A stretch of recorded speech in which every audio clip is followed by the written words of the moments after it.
4 years ago, while billions of people were getting an experimental gene therapy drug, the United Nations announced their goal to get the entire world on digital IDs by the year 2030, which is a stated part of their Sustainable Development 2030 agenda. The United Nations is ready to digitally transform how it deals with identity, with a system to streamline information sharing, daily workflows, access to platforms and buildings, operating across agencies by providing its personnel with a universal system-wide identity solution.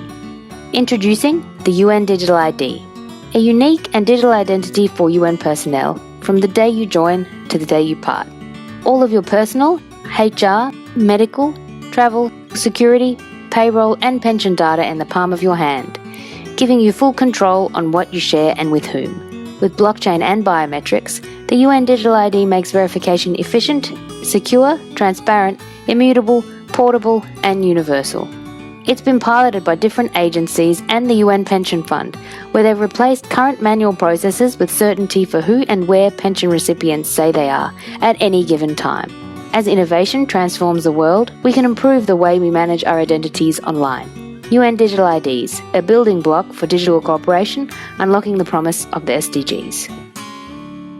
About 5 years before that, presidential candidate Donald Trump stated that this was also his goal. We will finally complete the biometric entry-exit visa tracking system, which we need desperately.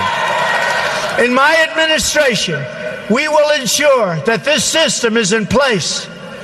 And I will tell you, it will be on land, it will be on sea, it will be in air. We will have a proper tracking system.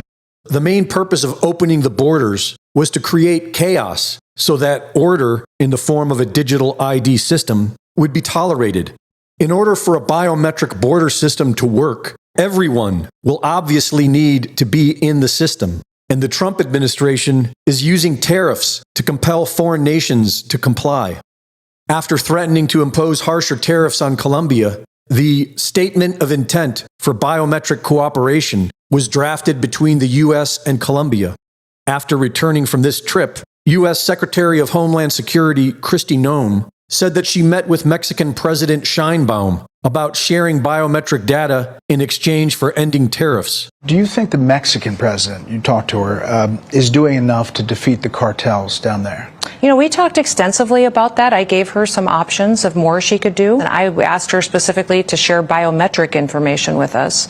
And she's willing to discuss that, even though that in her country would be a little bit controversial. But she's putting a good faith effort.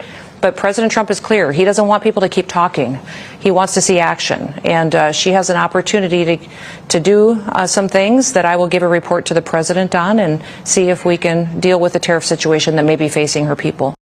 As a result of this, several laws went into effect last week in Mexico that will require the CURP, Mexico's 18-character version of the U.S. Social Security number, to include a QR code containing biometric data of both fingerprints and retinal scans. These new digital IDs will be monitored by the new Unified Identity Platform Agency, and biometric data will be shared with both Mexican and U.S. government agencies.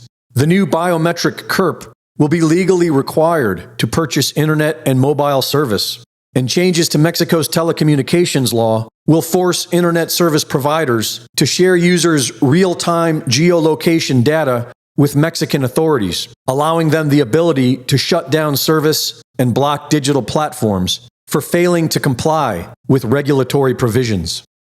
Greg Reese reporting.